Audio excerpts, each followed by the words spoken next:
नमस्कार, आज की बात में आपका स्वागत है। आज एक बार फिर कांग्रेस पार्टी के बंद हो चुके अखबार नेशनल हेराल्ड को लेकर जबरदस्त सियासत हुई। आज एक बार फिर नेशनल हेराल्ड के केस को लेकर बीजेपी और कांग्रेस के बीच टकराव हुआ। आज एक बार फिर कांग्रेस ने इल्जाम लगाया कि सरकार सोनिया गांधी और राहुल गांधी को डराने के लिए नेशनल हेराल्ड के केस का इस्तेमाल कर रही है। कांग्रेस ने कहा कि इसमें कुछ है ही नहीं। आज कांग्रेस ने इल्जाम यह भी लगाया कि ईडी ने दिल्ली में नेशनल हेराल्ड के हेराल्ड हाउस के उस हिस्से को सील कर दिया जहां से अखबार निकाला जाता है। मल्लिकार्जुन खड़गे ने पार्लियामेंट में यह मुद्दा उठाया। खड़गे ने कहा कि उन्हें भी ईडी का समन मिला है। आज ही 12:30 बजे बुलाया गया है। खड़गे ने कहा उन्हें जल्दी पहुंचने को कहा गया। मल्लिकार्जुन खड़गे विरोधी दल के नेता हैं। उन्होंने पूछा क्या देश में लोकतंत्र ऐसे चलेगा। उन्होंने कहा कि सरकार विरोधी दलों की आवाज दबाने की कोशिश कर रही है। इसके बाद राज्यसभा में सरकारी पक्ष के नेता पीयूष गोयल ने मल्लिकार्जुन खड़गे को करारा जवाब दिया। पीयूष गोयल ने साफ साफ कहा जांच एजेंसियों के काम में सरकार इंटरफेयर नहीं करती, अगर बुलाया है तो जाना पड़ेगा। सवाल यह है कि क्या ईडी ने वाकई में यंग इंडियन के दफ्तर को सील कर दिया? क्या ईडी ने वाकई में हेराल्ड हाउस में मौजूद उस कंपनी के दफ्तर पर ताला लगा दिया जिसके 76% शेयर सोनिया गांधी और राहुल गांधी के पास हैं? सवाल यह भी है क्या ईडी ने वाकई में मल्लिकार्जुन खड़गे को पूछताछ के लिए सम्मन दिया और उस वक्त बुलाया जब पार्लियामेंट चल रही थी? ईडी ने यंग इंडियन के दफ्तर पर ताला क्यों लगाया और मल्लिकार्जुन खड़गे को दोपहर में 12:30 बजे क्यों बुलाया? इसका जवाब मैं आपको आज तफसील से दूंगा। आज की बात में मैं आपको यह बताऊंगा कि मल्लिकार्जुन खड़गे ने क्या छुपाया और क्या बताया। जो कांग्रेस आपको नहीं बता रही है वो आज मैं आपको आज की बात में बताऊंगा। इसके साथ साथ हमने तहकीकात की है। आज मैं आपको तफसील से बताऊंगा कि नेशनल हेराल्ड के नाम पर कांग्रेस के राज में कहां कहां प्रॉपर्टी बनाई गई, कितनी प्रॉपर्टी बनाई गई, आज उस प्रॉपर्टी की वैल्यू क्या है और अब उससे होने वाली कमाई कहां जाती है। इन सारे सवालों को आज हम समझने की कोशिश करेंगे। तो शुरुआत करते हैं मल्लिकार्जुन खड़गे से। आमतौर पर इस बार पार्लियामेंट में मॉनसून सत्र के दौरान सदन की कार्रवाई शोरगुल और नारेबाजी के साथ शुरू होती है और खत्म होती है।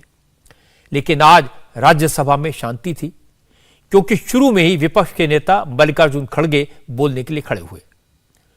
उन्होंने इस बात पर एतराज जताया कि पार्लियामेंट का सेशन चल रहा है, हाउस की कार्रवाई भी 11 बजे से शुरू होती है।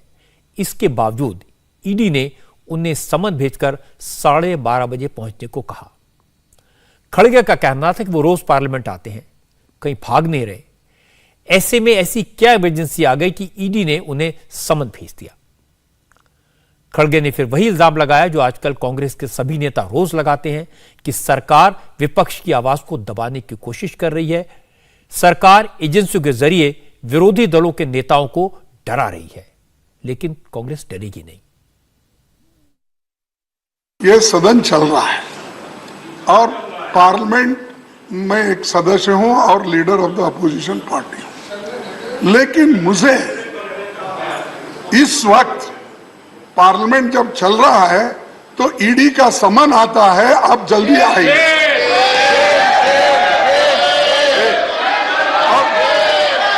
और दूसरी चीज, Priyanka ji don't disturb, Priyanka ji don't disturb please. और मुझे 12:30 को मुझे जाना है क्योंकि मैं वो कानून के तहत मैं अवॉइड करना नहीं चाहता हूं, मैं कानून का पालन करना चाहता हूं।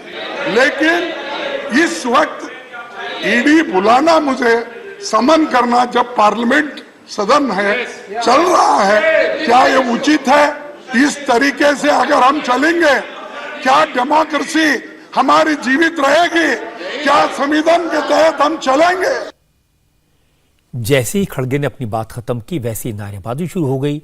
विपक्ष के मेंबर सरकार के खिलाफ नारे लगाने लगे, कुछ लोग वेल में आ गए, हंगामा हुआ और शोर शराबे के बीच ही सदन के नेता पीयूष गोयल ने मल्लिकार्जुन खड़गे को जवाब दिया।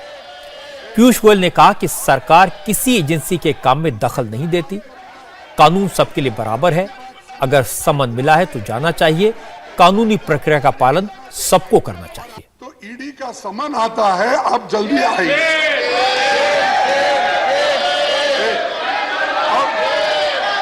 अब दूसरे दरख्वास्त करूंगा, जैसे हमने उनकी बात सुनी, उन्होंने शहर का अपमान नहीं करना चाहिए और कि हमको डिमोरलाइज करने के लिए, हमको खत्म करने के लिए, डराने के लिए हम डरेंगे नहीं, हम फाइट करेंगे और जीतते रहेंगे।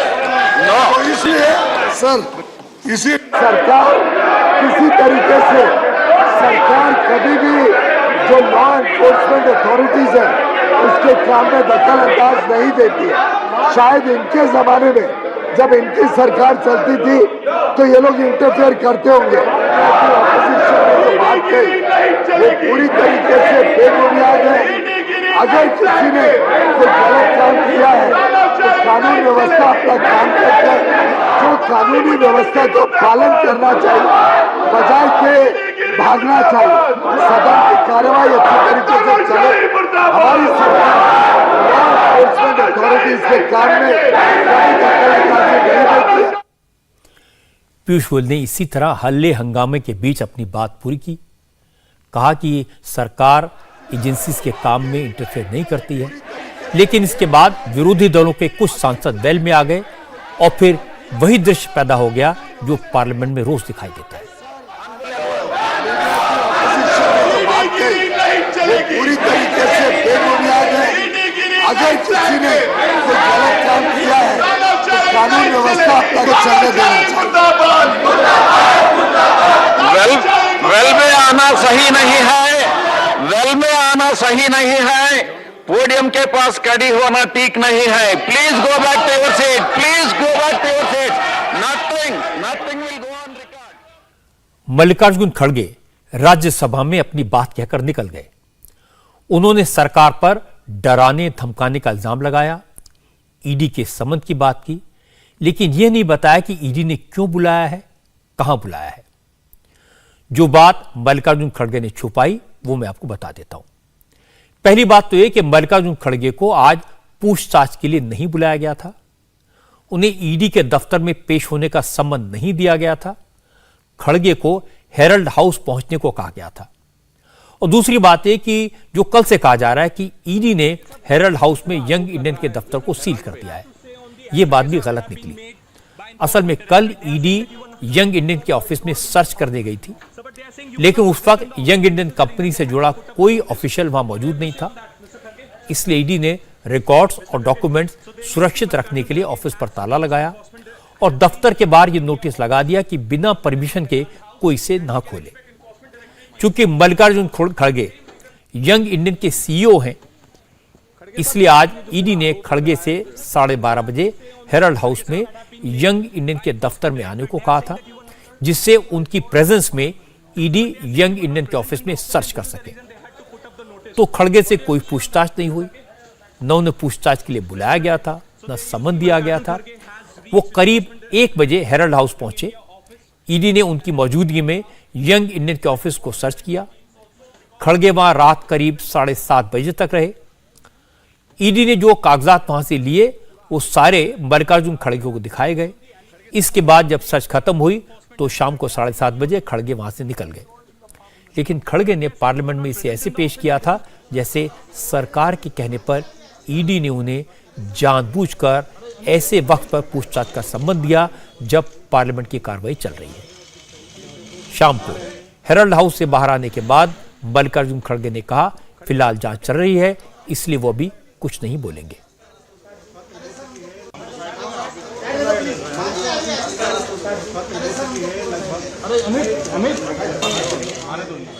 कुछ बोलना नहीं, नो बोलने का नहीं, because it is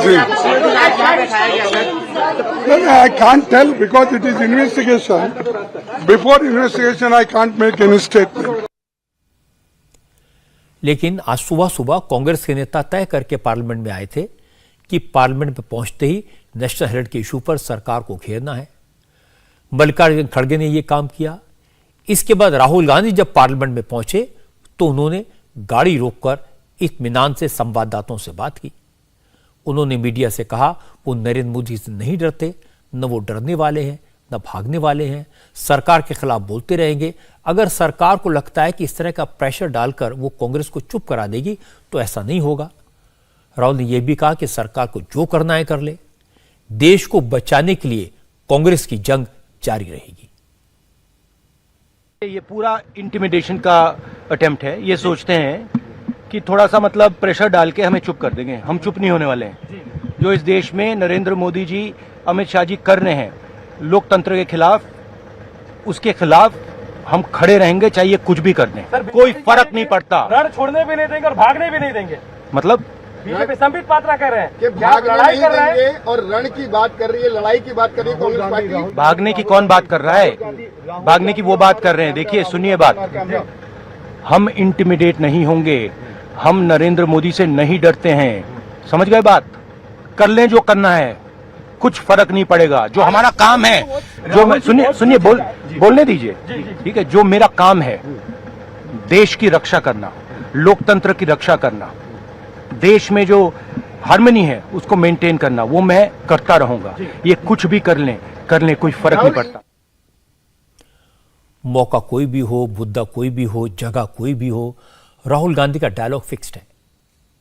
मैं मोदी से नहीं डरता, मोदी मुझे नहीं डरा सकते, मैं मोदी से डरकर चुप नहीं बैठूंगा, सरकार को जो करना है कर ले।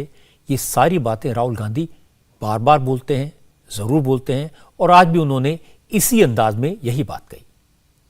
लेकिन मुझे लगता है कि जिस तरह से राहुल गांधी कल रात में कर्नाटक का दौरा बीच में छोड़कर दिल्ली पहुंचे, सिद्धरमैया का बर्थडे सेलिब्रेशन बीच में छोड़कर वापस लौटे, जिस तरह से आज कांग्रेस के नेता परेशान दिखाई दिए, उससे डर तो दिख रहा है। और डर किस बात का है ये मैं आपको बताता हूं। कांग्रेस के नेता जो कह रहे हैं, जिस तरह के बयान दे रहे हैं, उसे लेकर मैंने कई अफसरों से बात की, कई नेताओं से बात की, कंपनी एक्ट और फाइनेंशियल इश्यूज के एक्सपर्ट से भी बात की, मौके पर अपने रिपोर्टर्स को भेजा, इस पूरे मामले की तहकीकात की। इससे कई सवालों के जवाब मिल गए। सवाल यह है कि अखबार कांग्रेस का, कंपनी कांग्रेस की, कांग्रेस ने अपनी ही कंपनी को लोन दिया, तो लोन वापस लेने के लिए दूसरी कंपनी बनाने की जरूरत क्या थी? सवाल यह है कि क्या वाकई में नेशनल हेराल्ड की हालत ऐसी थी कि उसे लोन लेना पड़े? उसके पास जो अपनी संपत्तियां थी उनका क्या हुआ? क्या वाकई में नेशनल हेराल्ड की हालत ऐसी नहीं थी कि वो 90 करोड़ का लोन वापस नहीं कर पाया?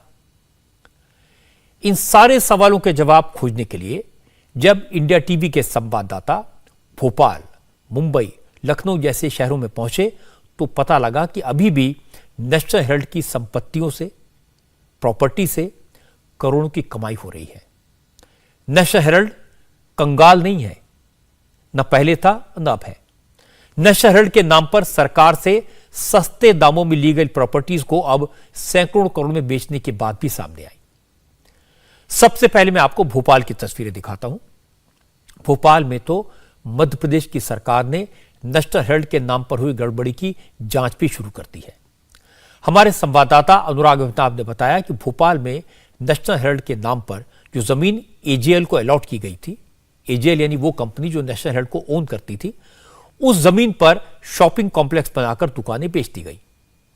असल में भोपाल के एमपी नगर प्रेस कॉम्प्लेक्स में 1981 में 1981 में नेशनल हेराल्ड को ₹1 प्रति स्क्वायर फीट के हिसाब से 1 एकड़ से ज्यादा जमीन दी गई। जमीन की लीज 30 साल के लिए थी। 2011 में लीज खत्म होनी थी, लेकिन इससे पहले यहां एक कमर्शियल कॉम्प्लेक्स बनाकर दुकानें बेच दी गई। अनुराग अमिताभ ने बताया कि 2011 में जब भोपाल डेवलपमेंट अथॉरिटी की टीम लीज खत्म होने के बाद मालिकाना हक लेने यहां पहुंची, तो देखा जमीन पर कमर्शियल कॉम्प्लेक्स बन चुका है और दुकानें बेच दी गई हैं। इसके बाद लीज रद्द करके प्रॉपर्टी को कब्जे में लेने की कार्रवाई शुरू हुई, तो नेशनल हेराल्ड के साथ साथ वो दुकानदार भी कोर्ट चले गए जिन्होंने यहां दुकानें खरीदी हैं, और मामला फिलहाल अदालत के सामने है। तकरीबन 30 से ज्यादा लोगों का ये जो प्रॉपर्टी है, ये एजेएल ने यानी नेशनल हेराल्ड का स्वामित्व जिसके पास था उनको बेची, क्योंकि जब 2011 में भोपाल डेवलपमेंट अथॉरिटी जो है, जिसने ये 30 साल के लिए नेशनल हेरल्ड को लीज पर पूरी की पूरी जगह दी थी।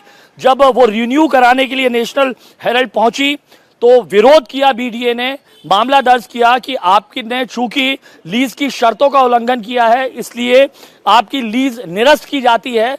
लेकिन जब नेशनल हेरल्ड कोर्ट पहुंचा तो उसके साथ साथ जिन लोगों ने ये जमीन जो जमीन के हिस्से, दुकानें, शॉप्स, 30 से ज्यादा लोग हैं जिन्होंने ये खरीदे थे, वो कोर्ट पहुंच गए कि हमने ये जमीन एजेएल से खरीदी है इसलिए हमारी भी सुनवाई हो। मामला अभी तक कोर्ट में चल रहा है। तकरीबन कुछ लोगों के नाम हमारे पास हैं जिन्होंने 2007, 8 और 9 के दौरान, यानी जिस वक्त यंग इंडिया का गठन होने वाला था 2010 में, उससे पहले ही ये प्रॉपर्टी जो कांग्रेस है उसके एजेएल ने ये बेच दी थी। पहली प्रॉपर्टी जो है उसे तकरीबन 17 लाख रुपए में बेचा गया, दूसरी प्रॉपर्टी को 22,50,000 रुपए में बेचा गया, 60 लाख में जो 1 एकड़ का ये जो प्लॉट था उसको उसके कुछ हिस्से को तकरीबन 12,163 वर्ग फुट को 60 लाख रुपए में बेचा गया, 2,426 वर्ग फुट को 25 लाख में बेचा गया, इसके अलावा 20 लाख में बेचा गया। यानी ये मेरे पास जो जानकारी है वो 6 ऐसे खरीदार जिन्होंने एजेएल से ये प्रॉपर्टी जो सिर्फ पब्लिकेशन के लिए थी, नेशनल हेरल्ड के पब्लिकेशन के लिए, नवजीवन के पब्लिकेशन के लिए और साथ साथ कौमी आवाज के पब्लिकेशन के लिए थी, लेकिन उसका कमर्शियल यूज जो है वो एजेएल ने 2007 के बाद से करना शुरू किया, क्योंकि 2007 से लेके 9 तक कुछ प्रॉपर्टी खरीदी गई। बीडीए ने, जिसने ये 30 साल के लिए ये पूरा प्रमाइसेस दिया था पब्लिकेशन के लिए, उसने इसे अपनी लीज शर्तों का उल्लंघन मारते हुए लीज निरस्त कर दी। नेशनल हेरल्ड के नाम पर अखबार चलाने के लिए जो जमीन मिली थी उस पर शॉपिंग कॉम्प्लेक्स बनाकर दुकानें बेच दी गई। अब दुकानदार कोर्ट के चक्कर काट रहे हैं। एक और चौंकाने वाली बात सुनिए। भोपाल में नेशनल हेरल्ड, नवजीवन और कौमी आवाज का पब्लिकेशन 1992 में 1992 में बंद हो गया था। यानी 30 साल से अखबार तो नहीं छपा, लेकिन अखबार के नाम पर जो प्रॉपर्टी बनी थी उस पर कब्जा बरकरार रहा और लीज खत्म होने से पहले इसे बेच भी दिया गया।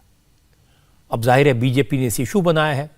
शिवराज सरकार में मंत्री विश्वास कैलाश सारंग ने आज कहा कि कांग्रेस ने सरकार और आम लोगों दोनों को गुमराह किया। 1981 में जो उनको जमीन मिली 1 एकड़ जमीन, उसकी वो 30 साल की लीज पर थी, 2011 तक वो लीज पर थी। पर दुर्भाग्य है कि उसमें नेशनल हेराल्ड नहीं निकला। उसमें नेहरू परिवार के ऐशो आराम के लिए, पैसा कमाने के लिए उस जगह को अलग अलग लोगों को बेच दिया गया, जिन्होंने कि कहीं भी पेपर का प्रकाशन नहीं किया। कहीं पर कोई मार्ट बन गया, कहीं पर कोई मॉल बन गया, किसी की दुकान बन गई और करोड़ों रुपए की जमीन उन्होंने बेच दी। एक तो इन्होंने सरकार को गुमराह किया, जिससे लीज पर ये जगह ली, आपने वायलेशन किया और आपने लैंड यूज का सही उपयोग नहीं किया। और दूसरा, आपने जिनको बेचा उनके साथ भी आपने बेईमानी की, क्योंकि जिनको बेचा उनसे पैसे ले लिए, उनको तो नहीं मालूम था, उनको भी गुमराह किया। तो ये तो 2 जगह पाप हुए, जनता के साथ भी पाप और सरकार के साथ भी पाप। अब मध्य प्रदेश के अर्बन डेवलपमेंट मिनिस्टर भी कह रहे हैं कि कांग्रेस ने जिस तरह लीज की शर्तों का उल्लंघन किया उस पर एक्शन होगा। साथ ही उन अफसरों की भूमिका की भी जांच की जाएगी जिन्हें यह पता था कि जमीन लीज पर दी गई है लेकिन फिर भी वहां शॉपिंग कॉम्प्लेक्स बनने दिया। लीज का उल्लंघन भी हुआ है, प्रॉपर्टी को बेचा भी गया है, तो इसमें जो अपराध हुआ है वो गंभीर अपराध हुआ है और 1 नहीं 2 अपराध हुए। पहले तो उसकी लीज का पर्पस बदला गया, फिर पर्पस बदलने के बाद उसको बड़े बड़े व्यावसायिक शोरूम बनाकर बेचने का काम हुआ। तो कई स्तर पर इसमें अनियमितताएं हुई हैं और जिसकी सारी जांच सरकार करा रही है। लैंड यूज तो निश्चित तौर पर अगर हुआ है तो वो अधिकारियों ने किया होगा, तो वो भी जांच के दायरे में रहेंगे जिन्होंने लैंड यूज किया है? निश्चित रूप से जिन अधिकारियों ने किया होगा वो जांच के दायरे में आएंगे, उनके खिलाफ कार्रवाई होगी और हम लोग इसमें जो लोग भी हैं उनके सबके खिलाफ FIR भी कराएंगे। तो मध्य प्रदेश की सरकार ने जांच शुरू कर दी है, मंत्री महोदय एक्शन की बात कर रहे हैं। मैं अब आपको कांग्रेस का पक्ष बताता हूं। कांग्रेस के नेताओं का कहना है कि कौन सा न्यूज़पेपर सरकार से मिली प्रॉपर्टी को किराए पर नहीं देता, कौन सा अखबार ऐसा है जो प्रॉपर्टी का कमर्शियल यूज नहीं करता। इसमें गलत क्या है, सब करते हैं। नेशनल हेराल्ड को लेकर इस तरह की बातें सिर्फ इसलिए कही जा रही हैं क्योंकि सोनिया गांधी और राहुल गांधी को परेशान करना है और कुछ नहीं। कौन सा ऐसा न्यूज़पेपर है वो ये नहीं कर रहा है इंडिया में? कौन सा ऐसा न्यूज़पेपर है जिसको बिल्डिंग मिली है और बिल्डिंग खाली अपने न्यूज़पेपर के लिए यूज़ कर रहे हैं? सभी न्यूज़पेपर्स ये कर रहे हैं, चाहे आप भोपाल में भी देख लीजिए, इंदौर में देख लीजिए, जयपुर में देख लीजिए, हैदराबाद में देख लीजिए, बैंगलोर में देख लीजिए। एक छोटा सा पार्ट रहता है न्यूज़पेपर के लिए, क्योंकि न्यूज़पेपर को भी कमाना पड़ता है। न्यूज़पेपर आज एक प्रॉफिट की रनिंग इंडस्ट्री नहीं है। आपको जब तक आपके पास दूसरे स्रोत नहीं होंगे टू सपोर्ट द न्यूज़पेपर, आप चल नहीं सकते हो। और उनको क्योंकि गांधी फैमिली को विक्टिमाइज करना था, कांग्रेस को ह्यूमिलिएट करना था, इसलिए ये सब कर रहे हैं। नॉर्मली यही चीज़ें हर अखबार की आप ऑफिस में देख लो, हर अखबार के ऑफिस में भी लोग किराए पे रहते हैं। एक पोर्शन में अखबार चलता है, एक पोर्शन किराए पे रहता है। इसमें कोई रिस्ट्रिक्शन नहीं है, ना आज तक किसी सरकार ने लगाया है। विवेक तनखा की यह बात सही है कि अखबारों को जो जमीन अलॉट की जाती है उस पर वो बिल्डिंग बनाते हैं, कुछ हिस्सा किराए पर देते हैं, कुछ हिस्से में अखबार चलाते हैं, और उसमें कुछ गलत नहीं है। क्योंकि आज के ज़माने में अखबार निकालना आसान नहीं है, उसे चलाना बड़ा महंगा काम है। इसलिए अगर प्रॉपर्टी का कमर्शियल इस्तेमाल करके अखबार चलाने में मदद मिलती है तो उसमें कोई बुराई नहीं है। लेकिन प्राइमरी कंडीशन यह है कि अखबार तो निकलना चाहिए, अखबार तो छपना चाहिए, लोगों के पास पहुंचना चाहिए। भोपाल में तो नेशनल हेराल्ड और नवजीवन का प्रकाशन 1992 में बंद हो गया था, तो फिर किसके सपोर्ट के लिए प्रॉपर्टी को बेचा गया? अब कांग्रेस के नेताओं को यह बताना चाहिए कि भोपाल में जिस प्रॉपर्टी को बेचकर करोड़ों की कमाई हुई, क्या उसका इस्तेमाल एजेएल का लोन चुकाने में किया गया? अगर नहीं तो फिर यह पैसा कहां गया? और अगर ऐसा नहीं है कि प्रॉपर्टी सिर्फ भोपाल में बेची गई, मैं आपको मुंबई की तस्वीर दिखाता हूं। मुंबई में नेशनल हेराल्ड अखबार के लिए प्राइम लोकेशन बैंड्रा ईस्ट में जमीन दी गई थी। यह जमीन वेस्टर्न एक्सप्रेसवे के पास है। 1983 में महाराष्ट्र में कांग्रेस की सरकार थी। AR अंतुले चीफ मिनिस्टर थे। अंतुले ने नेशनल हेराल्ड को यह जमीन अलॉट की थी। आज की तारीख में इस जमीन की कीमत 300 करोड़ रुपए से ज्यादा है। अब इस पर एक बड़ी बिल्डिंग बनकर तैयार है। अब इस पूरी प्रॉपर्टी की कीमत, इसकी वैल्यू 500 करोड़ से ज्यादा हो गई है। इस प्रॉपर्टी को एजेएल किराए पर दे रही है। 2 फ्लोर किराए पर दिए गए हैं, बाकी फ्लोर के लिए किराएदार ढूंढे जा रहे हैं। हमारे संवाददाता राजेश कुमार ने बताया कि प्रॉपर्टी नेशनल हेराल्ड के नाम पर मिली थी, लेकिन अखबार का यहां भी कोई नामो निशान नहीं है। मुंबई के सबसे प्राइम लोकेशन पर स्थित है AJL the associated journal limited, जिसे अब यंग इंडिया ने एक्वायर कर लिया है। और यहां पर आपको 8 मंजिला इमारत जो है वो नजर आ रही है। दरअसल यहां पर 11 मंजिला इमारत बनाने की परमिशन मिली, लेकिन तब मिली जब काफी ज्यादा बवाल होने लगा इस जमीन को लेके। ये जमीन साल 1983 में तब मुख्यमंत्री रहे AR अंतुले ने नेशनल हेराल्ड यानी कि एजेएल को दिया था। और क्यों दिया था? ये जो पूरी जमीन थी उस पर हॉस्टल बनना था, पिछड़े समुदाय के बच्चों के लिए यहाँ पे हॉस्टल बनना था। लेकिन AR अंतुले ने इस जमीन को सरकार ने वापस लिया और एजेएल को दे दिया। एजेएल को इस पर नेशनल हेराल्ड जो है वो प्रकाशन के लिए इस्तेमाल करना था। यहाँ पे उसे दफ्तर खोलना था, यहाँ पे ग्रंथालय खोलना था, तमाम तरह की चीजें खोलनी थी। लेकिन ये जमीन जो है 30-35 सालों तक यूं ही खाली पड़ी रही, जिसके बाद फिर से बवाल होने लगा कि इसका जो लीज है वो कैंसिल किया जाए। लीज कैंसिल नहीं हुआ, उसके बाद जो है यहाँ पर इन्हें परमिशन मिली इस बिल्डिंग को बनाने की। लेकिन इस बिल्डिंग में फिलहाल जो तस्वीरें दिख रही हैं उसमें मैं आपको दिखा दूं कि यहाँ पर हेराल्ड का दफ्तर नहीं है। ये फिलहाल जो सिक्योरिटी गार्ड हैं इन्होंने कैमरे पर तो नहीं, कैमरे के पीछे हमें जरूर बताया कि ये पूरी बिल्डिंग में सिर्फ ऊपर के जो 2 फ्लोर हैं वहाँ पर JSW यानी कि जिंदल स्टील वर्क्स नाम की कंपनी जो है वो अपना दफ्तर चलाती है। बाकी की पूरी बिल्डिंग खाली है। पूरी बिल्डिंग जो है वो किराए पर देनी है। और यहाँ पर बाहर में आपको मैं दिखा दूं कि पोस्टर भी लगे हैं। JLL नाम की कंपनी है जिसे जिम्मा दिया गया है कि वो यहाँ पर इसे किराए पर इस इमारत के अलग अलग फ्लोर्स को लगाए। तो ये बात तो क्लियर हो गई कि इस बिल्डिंग को भले ही अखबार छापने के नाम पर बनाया गया हो, लेकिन यहां से कोई पेपर पब्लिश नहीं होता, न नेशनल हेरल्ड, न नवजीवन, न कौमी आवाज।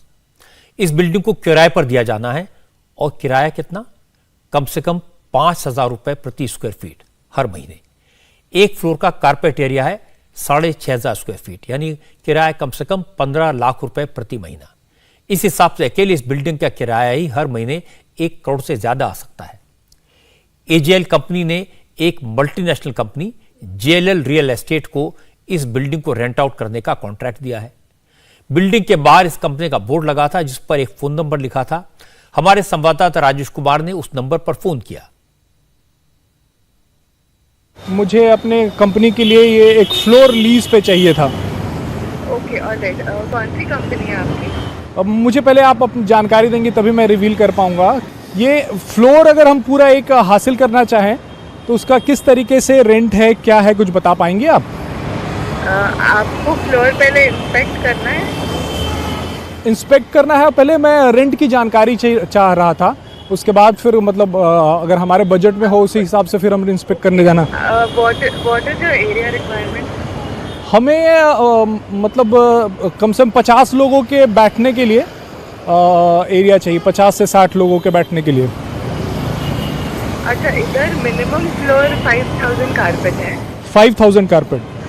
हाँ, मिनिमम। ओके। और बाकी के फ्लोर 6,600 कारपेट एरिया है। तो 5,000 कारपेट एरिया जो है उसका क्या रेंट होगा, ईयरली या फिर मंथली, क्या होगा? 200 on chargeable area. 200 on chargeable area. Okay okay. हाँ, तो 200 रुपए ऑन चार्जेबल एरिया, 200 पर square feet on chargeable area. तो कितना होगा मैम पूरा पर मंथ का, ये अगर कैलकुलेट करें तो 5,000 स्क्वायर? होल्ड ऑन, 15 लाख के आसपास आ रहा है पर मंथ। 15 लाख। ये 5,000 स्क्वायर मीटर का जो एरिया है उसके बारे में आपने बताया? Square feet. और दूसरे जो फ्लोर्स हैं वो 6,000 स्क्वायर फीट हैं। हाँ, वो 6,625 स्क्वायर फीट है। तो उसका रेंटल आएगा per month 20 lakh. 20 lakh. Ma'am आप बता सकते हैं मतलब डायरेक्टली अगर हम ये फ्लोर लेना चाहें तो किससे बात करनी पड़ेगी? Who is the owner? No, you have to go through JLL because it's a JLL mandate. Okay okay. But owner कौन है मैम इसके? मतलब अगर रेंट जाता है तो किसके पास जाता है ये? Associated journals limited, AJL। AJL के पास ही जाता है। हाँ। अब हैरानी की बात यह कि जब राजेश कैमरा लेकर इस बिल्डिंग के सामने पहुंचे थे, वहां खड़े होकर नेशनल हेरल्ड के बारे में बात करते थे, उसके थोड़ी देर बाद 2-3 लोग आए और उन पोस्टर्स और बोर्ड को हटाने लगे जिन पर बिल्डिंग को किराए पर दी जाने की बात लिखी गई थी। भाई क्यों हटा रहे हो उसको यार? क्यों हटा रहे हो? क्यों हटा रहे हो उसको? एकाएक क्यों हटा रहे हो उसको? काय माहित नाही। काय माहित नाही। कुछ तो माहित होगा ना, कुछ तो बताओ। नाही माहिती दादा। क्यों बोला हटाने को? अरे आम्ही आमचं काम करतो, तुम्ही तुमचं काम करा। क्या बोला हटाने को? कुछ मालूम नहीं भाई, कुछ मालूम नहीं। क्यों हटा रहा दादा? इससे पहले तो लगा हुआ था, इतने दिनों से लगा हुआ है। हम लोग वेंडर है, हम लोग को मालूम नहीं। हम वेंडर है। क्या बोला कि हटा दो? हाँ, दूसरा लगाने का। दूसरा लगा, दूसरा क्या लगाने का? दूसरा क्या मालूम? प्रिंटर आएगा तो लगा। वेंडर आएगा तभी देखेंगे। अभी हटाने को बोला? हाँ, हमको पहले हटाने बोला। अभी आज सवेरे ही बोला? हाँ भैया, आज सवेरे बोला हटाने को? इतना तो बता दो, आज ही बोला ना हटाने को? इसके पहले तो बोला नहीं था ना हटाने को? कुछ मालूम नहीं। जिस कंपनी के पास 500 करोड़ की प्रॉपर्टी सिर्फ मुंबई में हो, 90 करोड़ का लोन न चुकाने के एवज में उस कंपनी की सारी शेयर्स दूसरी कंपनी को दे दिए जाएं, तो इसे क्या कहेंगे? सारी प्रॉपर्टी उस कंपनी के हवाले कर दी गई जिसमें 76% शेयर सोनिया गांधी और राहुल गांधी के पास है। हैरानी की बात तो है कि इस तरह की प्रॉपर्टी देश के कई बड़े शहरों में है। लखनऊ में भी हेरल्ड हाउस है। हालांकि लखनऊ में जो जमीन मिली उसमें बड़ा सा शॉपिंग कॉम्प्लेक्स भी बना, लेकिन इसकी सारी दुकानें बिक पाती या किराए पर दी जाती, इससे पहले ही मामला बिगड़ गया। मैं आपको बता दूं कि नेशनल हेरल्ड की शुरुआत लखनऊ से ही हुई थी। लखनऊ के कैसरबाग इलाके से 1938 में जवाहरलाल नेहरू ने नेशनल हेरल्ड नवजीवन और कौमी आवाज अखबार का पब्लिकेशन शुरू किया था। 1999 तक अखबार निकलते रहे, लेकिन 1999 के बाद लखनऊ में नेशनल हेराल्ड, नवजीवन और कौमी आवाज छपने बंद हो गए। यानी करीब 23 साल से अखबार नहीं छप रहा। लखनऊ के हेराल्ड हाउस में नेशनल हेराल्ड के दफ्तर के नाम पर 2 दुकानें हैं, लेकिन दोनों का शटर डाउन है। ऑफिस के नाम पर 2 कमरे हैं, लेकिन वो भी बंद हैं। हमारी संवाददाता रुचि कुमार लखनऊ के हेराल्ड हाउस कॉम्प्लेक्स में गई। प्रशासन ने यहां काम रुकवा दिया था। अब इस शॉपिंग कॉम्प्लेक्स की हालत खराब है। दुकानें खंडर जैसी हो गई हैं। कुछ लोगों ने दुकान खरीदकर यहां पर अपना कारोबार शुरू किया, वो मजबूरी में दुकान खोलकर बैठे हैं। और हैरानी की बात यह है कि नेशनल हेराल्ड के नाम पर जो कॉम्प्लेक्स बना है उसमें अब बियर शॉप खुल गई है। अब यहाँ सिर्फ एजीएल का ये ऑफिस है जिसमें एजीएल 53 UGF 53 लिखा है। ये 2 जो शटर हैं ये यहाँ पर दफ्तर चलता है जो फिलहाल इस समय बंद है। और यहाँ पे 1999 तक नेशनल हेराल्ड निकला। आज़ादी के बाद यहाँ पे नवजीवन और कौमी आवाज़ भी निकाला गया, लेकिन धीरे धीरे करके ये पेपर बंद हो गए। और इसी दौरान ये ज़मीन खरीद के ये मल्टी स्टोरी कॉम्प्लेक्स बनाया गया। प्लान ये था कि 7 से 8 मंजिला ये कॉम्प्लेक्स बनाया जाएगा, लेकिन ये पूरा नहीं हो पाया, विवादों में फंस गया और इस तरह से अधूरी बिल्डिंग यहाँ पर पड़ी हुई है। इसमें बहुत सारी दुकानें हैं, ज़्यादातर दुकानें बंद हैं, बहुत थोड़ी सी दुकान हैं जो यहाँ पर चलती हैं। इस सब के शटर्स आपको बंद दिखाई देंगे और सब में आपको AJL 50 37 इस तरह से चीज़ें दिखाई देंगी। यहाँ पर एक कुछ कंप्यूटर शॉप है जो बंद है, कंप्यूटर पार्ट्स की। इस तरह से श्री गणेश ट्रेडर्स, लेकिन यहाँ पर कोई भी बात करने के लिए नहीं है। बाहर जहाँ से इस कॉम्प्लेक्स में आप आ सकते हैं वहाँ पर एक शराब की बियर की दुकान खुली हुई है, उसमें कुछ लोग ज़रूर नज़र आ रहे हैं और बाहर जो बियर की बॉटल्स हैं, कैन हैं, वो यहाँ पर पड़े हुए हैं। जी हमारी अपनी दुकान है। खरीदी आप? जी किससे खरीदी? जी हमने आरोही बिल्डर से लिए थे। जी आरोही बिल्डर। कितने पैसे में और कब खरीदा? जी हमारी दुकान हमने इनसे लगभग 15-15 साल पहले ली थी और उस समय हमने दुकान इनसे ली थी करीब 12.5 लाख रुपए की। आपको पता है कि यहाँ पे कभी नेशनल हेराल्ड निकलता था जो जवाहरलाल नेहरू? जी जी जी बिल्कुल। क्या उसके बारे में क्या पता? जी यहाँ से पहले पेपर निकलता था नेशनल हेराल्ड का। बहुत सारी बंद भी दिखाई दे रही हैं, कुछ में बोर्ड भी दिखाई दे रहे हैं।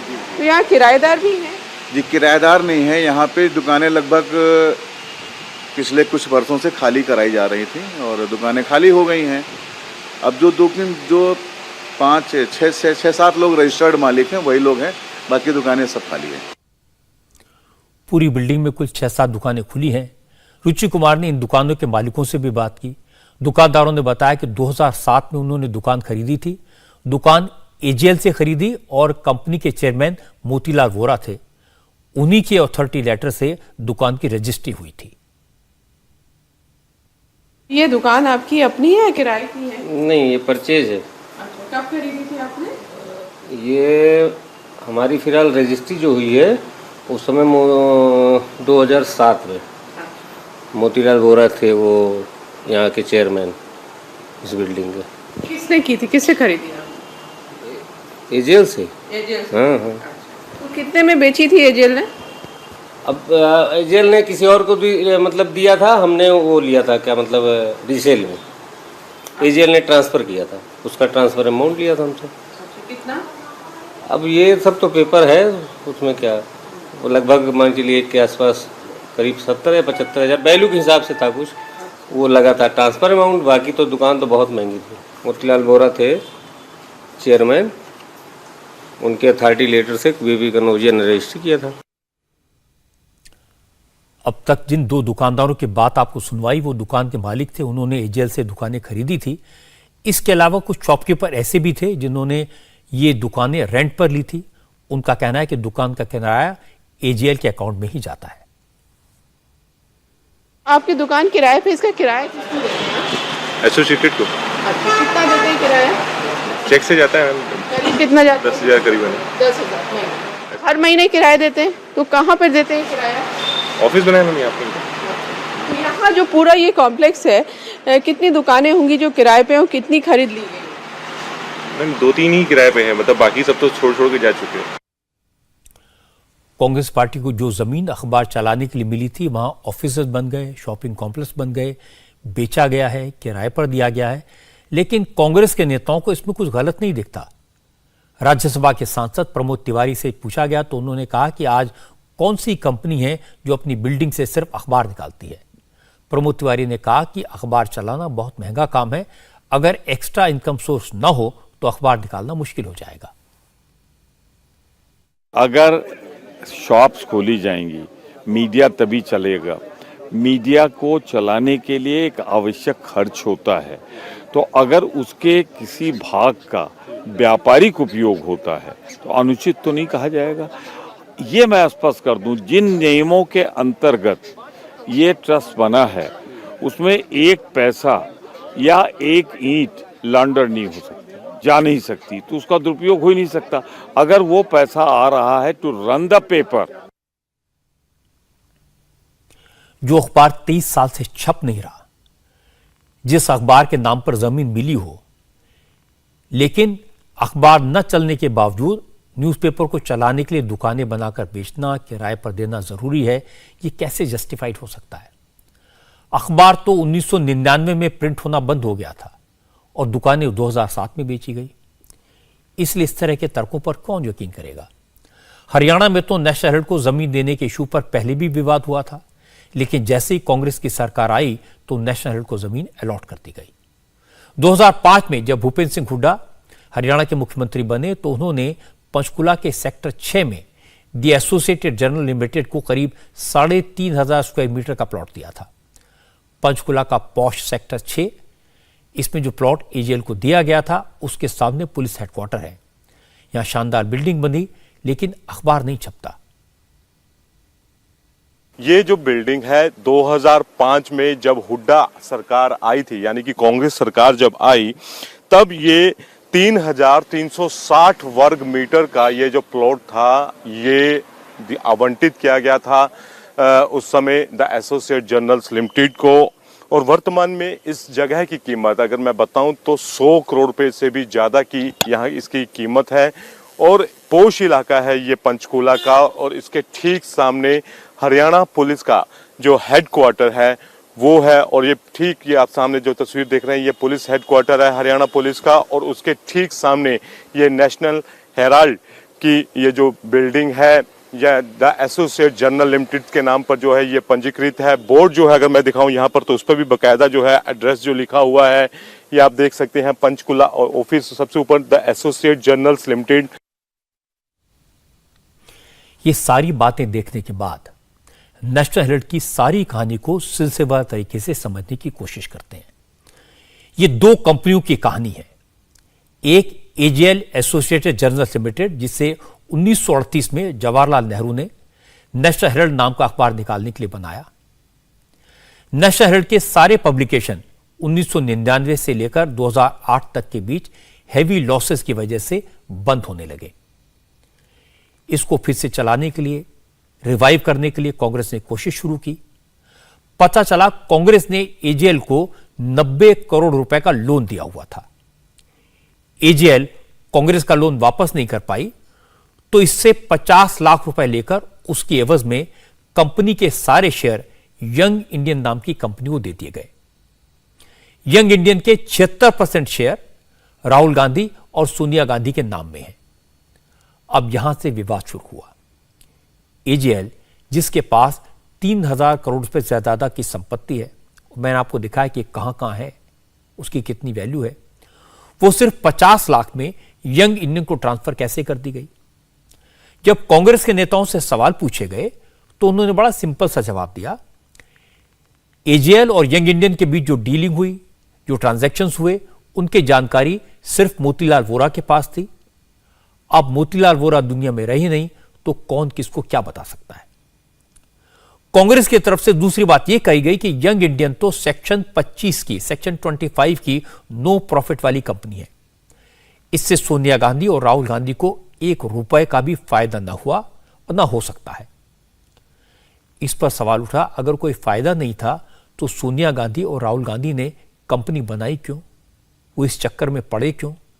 और अगर बनाई तो नेशनल हेराल्ड की मिल्कियत क्यों ली? अगर नेशनल हेराल्ड के पास 3,000 करोड़ रुपए की संपत्तियां हैं, अलग अलग शहरों में हैं, तो इस ट्रांजैक्शन से किसका फायदा होगा? जानकार कहते हैं कि जिनके पास शेयर होंगे, प्रॉपर्टी का कंट्रोल भी उन्हीं के पास होगा। अगर कंट्रोल यंग इंडियन के पास है और यंग इंडियन पर सोनिया गांधी और राहुल गांधी का मालिकाना हक है, तो फिर किसका फायदा होगा?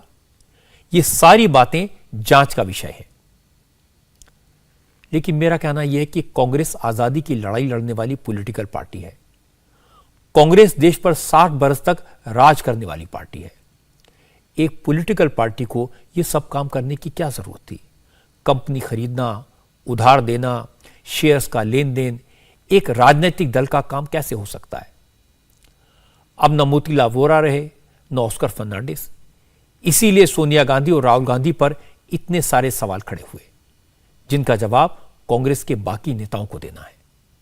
आज तेलंगाना के चीफ मिनिस्टर के चंद्रशेखर राव की तुलना योगी आदित्यनाथ से की गई। तेलंगाना में चंद्रशेखर राव की सरकार को सपोर्ट कर रही असदुद्दीन ओवैसी के पार्टी ने इल्जाम लगाया कि हिंदुओं के वोट पाने के चक्कर में केसीआर अब योगी की तरह बुलडोजर सरकार चला रहे हैं, मस्जिदों पर बुलडोजर चला रहे हैं। हमारे संवाददाता टी राघवन ने बताया कि तेलंगाना के शमशाबाद में म्युनिसिपल कॉरपोरेशन की टीम ने मंगलवार रात 3 बजे एक बड़ी मस्जिद को इलीगल कंस्ट्रक्शन बताकर जमींदोज कर दिया। जिस इलाके में मस्जिद बनाई गई थी, उस इलाके के कुछ लोगों ने शिकायत की, म्युनिसिपल कॉरपोरेशन को कहा। मामला कोर्ट में था, लेकिन अचानक मंगलवार रात पुलिस के तगड़े बंदोबस्त के बीच मस्जिद को गिरा दिया गया और इसके बाद पूरे इलाके में प्रोटेस्ट शुरू हुआ। कांग्रेस के नेता, ओवैसी की पार्टी के एमएलए लोगों को लेकर मौके पर पहुंच गए। एआईएमआईएम के लोकल विधायक कौसर मोहिउद्दीन ने मस्जिद के मलबे पर जाकर नमाज पढ़ी।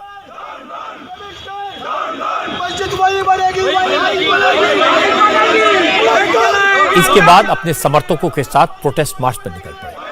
पुलिस ने उन्हें रोका तो हंगामा शुरू हो गया।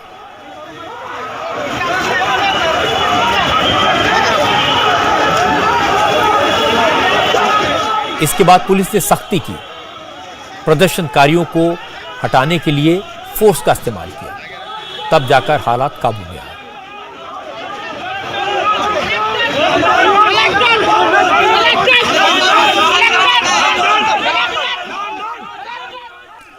शमशाबाद में ख्वाजा महमूद नाम की जो मस्जिद गिराई गई, वो 3 साल पहले बननी शुरू हुई थी।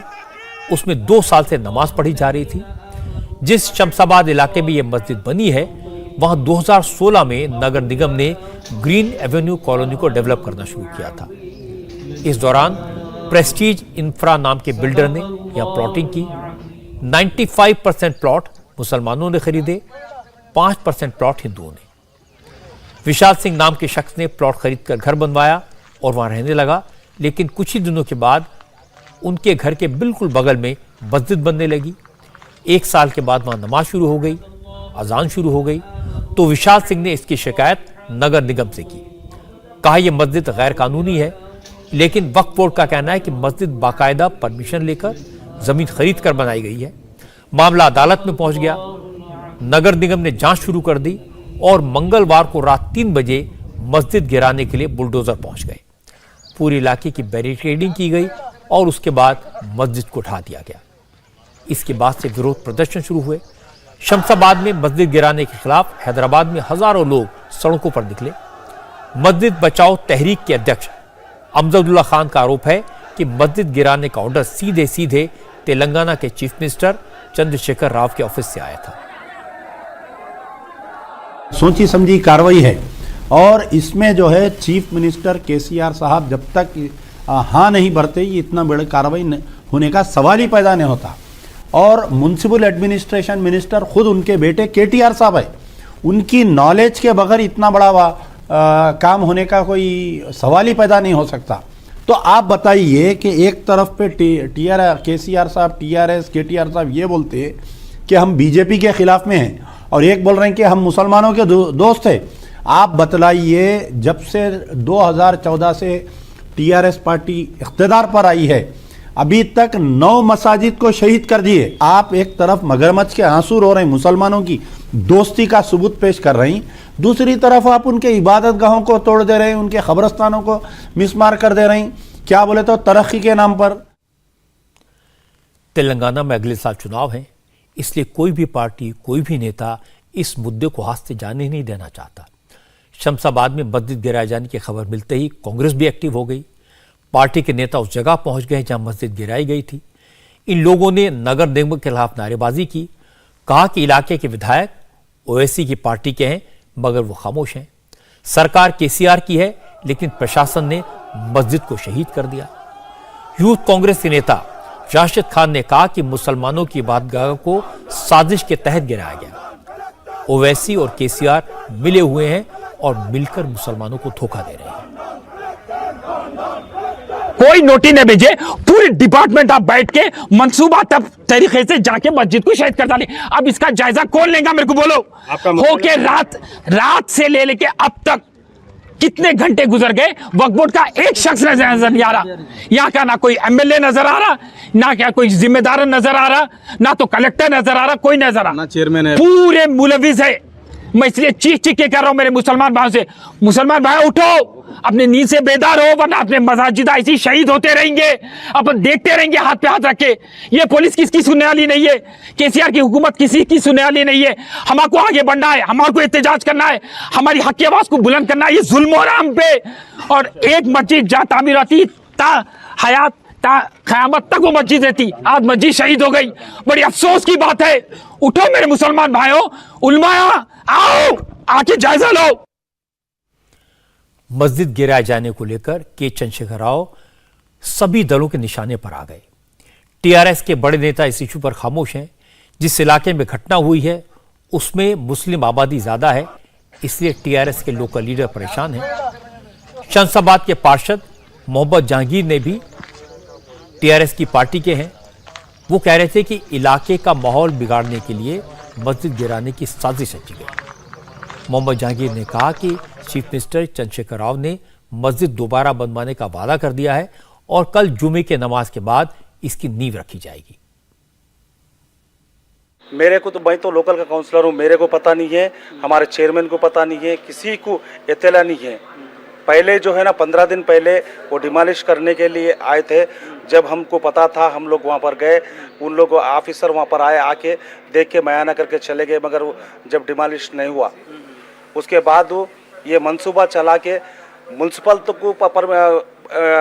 को उसमें इंटीमेशन नहीं है, कोई हमारे लोकल एमएलए को नहीं है, एमपी को नहीं है, किसी के नॉलेज में नहीं रखते पर वांटेडली होना बोल के दो आदमी के कहने पर यहाँ शमशाबाद का माहौल खराब किया गया है। कलेक्टर साहब, ये जो दो आदमी थे जहांगीर भाई, ये दोनों आदमी क्या उस सोसाइटी में हैं? वो लोग मालिक हैं, वहाँ पर लैंड है उनका? वहाँ पर एक आदमी सोसाइटी का नहीं होता, वो दूसरे कॉलोनी का आदमी है। दूसरे कॉलोनी में उसका एक 700 गज की जगह है, उसमें एक 100 गज की जगह कब्जा करके रखा हुआ है। वो कब्जा करने से म्यूनसिपल की तरफ से उसको नोटिस दिया गया है। यहाँ के माहौल खराब करने के लिए बहुत बड़ी सियासत तो यहाँ पर चले जा रही है। अब मैं आपको बताता हूँ यूपी में योगी आदित्यनाथ के बुलडोजर के बारे में। इस बुलडोजर का असर काफी दिखाई दे रहा है। आजकल बाबा का बुलडोजर लखनऊ और कानपुर के बीच हाईवे पर चल रहा है। लोगों ने हाईवे के आसपास सरकारी जमीन पर कब्जा कर लिया था, दुकानें बना ली थी। कुछ इलाकों में सड़क की चौड़ाई कम हो गई थी, जिसके कारण जाम लगता था। इसीलिए एनक्रोचमेंट को हटाने के लिए नोटिस दिए गए, लेकिन लोगों पर कोई असर नहीं हुआ। 28 जुलाई को जाम लगा और लोग 6-6 घंटे तक हाईवे पर फंसे रहे। इतने लंबे जाम की खबर योगी आदित्यनाथ को मिली। उन्होंने सबसे पहले लखनऊ के कमिश्नर डी.के. ठाकुर का ट्रांसफर कर दिया। इलाके के इंस्पेक्टर और एसीपी ट्रैफिक सस्पेंड कर दिए गए। सीओ को भी ट्रांसफर कर दिया गया और इसके बाद योगी आदित्यनाथ ने इस प्रॉब्लम के परमानेंट सॉल्यूशन का आदेश दिया। Home department, traffic department, national highway के अफसर, लखनऊ डेवलपमेंट अथॉरिटी के अफसरों को कहा गया कि एक कॉम्प्रिहेंसिव प्लान बनाएं और इस जाम को हमेशा के लिए खत्म कराएं। मीटिंग में पता ये चला कि जिस लखनऊ कानपुर हाईवे की चौड़ाई 36 मीटर अप्रूव्ड है, उसके दोनों तरफ बड़े हिस्से पर लोगों का गैर कानूनी कब्जा है। किसी ने मकान तो किसी ने दुकान बना ली है। इसके बाद इस अतिक्रमण को हटाकर हाईवे को ओरिजिनल रूप में लाने का काम शुरू हो गया। सरकार के बुलडोजर पहुंच गए। इसका असर यह हुआ कि लोगों ने खुद ही अपने घर तोड़ने शुरू कर दिए। नियम देखिए सीधा सिंपल है कि सरकारी जमीन जो ऑलरेडी एनएच की जमीन है, अधिग्रहित जमीन है, उसी को खाली करवाने की प्रक्रिया हो रही है। जो 18 metre from both side, 18 metre both side from median centre, वो हम लोग जो है खाली करवा रहे हैं फिलहाल में। नोटिस की प्रक्रिया पहले कर दी गई थी और डिमार्केशन कर दिया गया था। पिछले 2 महीने से ये सब प्रोसेस चल रहा है। पिछले 1 हफ्ते से हम लोग अनाउंसमेंट्स भी कर रहे थे। अब उस व्यापारी विरोध कर रहे थे कि उनको नोटिस नहीं मिला है। नोटिस सबको दिया जा चुका है। दिया गया, डिमार्केशन सबको है, सबको अपनी लैंड पता है। सबसे बड़ी बात है सबको अपनी लैंड पता है। इससे मेन फायदा क्या होगा सर? ट्रैफिक जाम जो हो जाता था उससे निजात मिलेगी। निजात मिलेगी। एनक्रोचमेंट, ये आपने कभी भी यहीं से गए होंगे, आपने देखा होगा बंथरा एरिया हमेशा जो है कंजेशन में रहा है। सर्विस लेन हमेशा जो है आपका पूरा कंजेशन में रहा है, कब्जा रहा है। तो ये सब चीजें हटा दी जाएगी तो काफी जो है एक तो सुरक्षित हो जाएगा हाईवे। दूसरा चीज है कि जो प्रपोज आपका जो एक्सप्रेसवे है उसके लिए भी जो है फिर कार्य जो है शुरू होने जा रहा है। तो उसी हिसाब से जो अलाइनमेंट एलिवेटेड एक्सप्रेसवे हाईवे की जिस जमीन को एक्वायर किया गया है वहां पर कुछ लोगों के घर बने हुए हैं, लेकिन लोग अपने घरों को छोड़ने को तैयार नहीं है। हाईवे के आसपास की इस जमीन से हटने को तैयार नहीं है। इसीलिए जबरदस्ती की गई और इन लोगों ने हंगामा किया।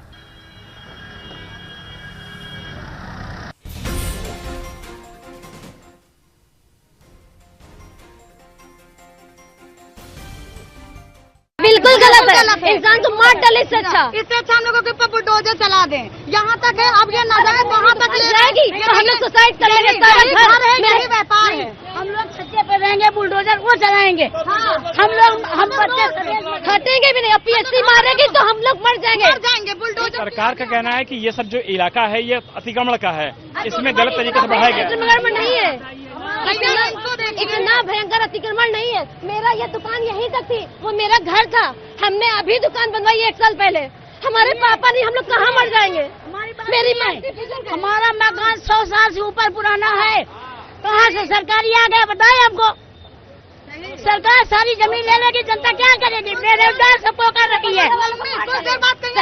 अगर सरकार सुन नहीं तो पूरे बंसरा को मार डाले, जहर दे दे सबको। अपनी जो पीला निशान लगाया वहाँ से अब दे रहे हैं, खुद तोड़ रहे हैं। और उसके बाद जब वो ले रहे हैं तो हम लोग रहेंगे कहाँ?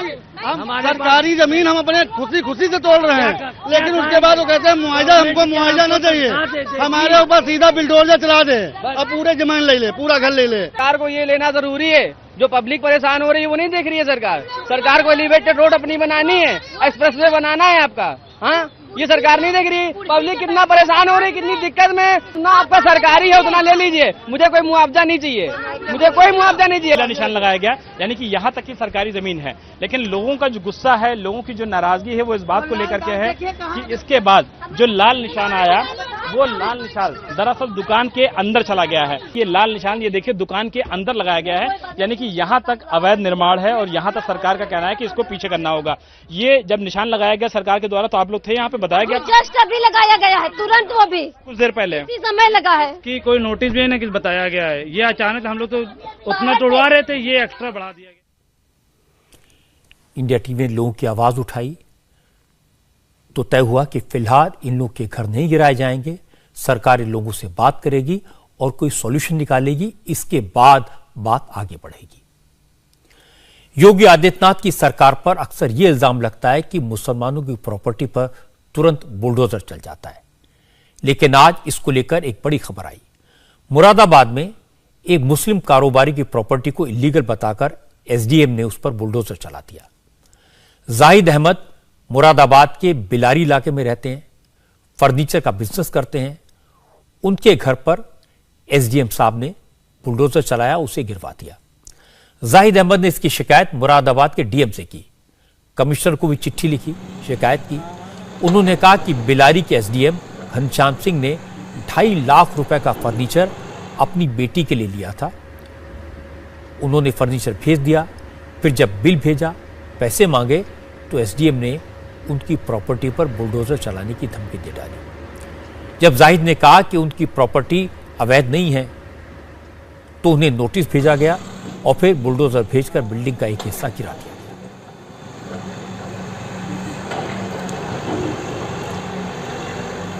जाहिद अहमद की शिकायत पर मुरादाबाद के कमिश्नर ने इस मामले की जांच एडीएम से कराई तो जाहिद अहमद के आरोप सही निकले। सीसीटीवी कैमरे की फुटेज से पता चला कि एसडीएम घनश्याम सिंह 2 जुलाई को जाहिद अहमद की दुकान पर फर्नीचर देखने गए थे। उनको फर्नीचर भेजा गया था, लेकिन पेमेंट के कोई सबूत नहीं मिले, जिसके बाद एसडीएम घनश्याम सिंह के खिलाफ एक्शन की सिफारिश कर दी गई। योगी सरकार ने तुरंत एक्शन लिया, एसडीएम घनश्याम सिंह को सस्पेंड कर दिया। सरकार की इस कार्रवाई पर जाहिद अहमद ने खुशी जताई, कहा मुख्यमंत्री योगी आदित्यनाथ नाइंसाफी होने पर किसी को नहीं बख्शते।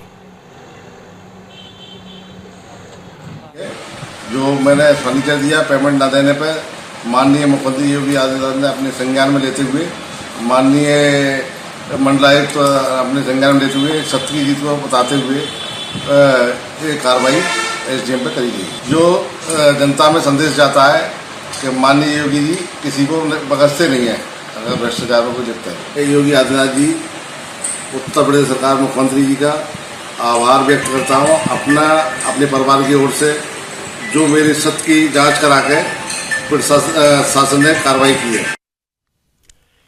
एसडीएम साहब ने सोचा होगा कि योगी की सरकार है, एक मुसलमान की दुकान पर बुलडोजर चला दिया तो कौन पूछेगा। जाहिद मुसलमान है, योगी के राज में उनकी बात कौन सुनेगा। एसडीएम साहब ने सोचा होगा कि मुफ्त में फर्नीचर भी मिल जाएगा और मुसलमान की दुकान पर बुलडोजर चलाने से शाबाशी भी मिलेगी।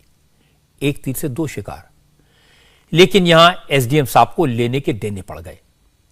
योगी ने साबित कर दिया कि वो सिर्फ कहते नहीं है कि मजहब के आधार पर भेदभाव नहीं किया जाएगा, वो करके भी दिखाते हैं।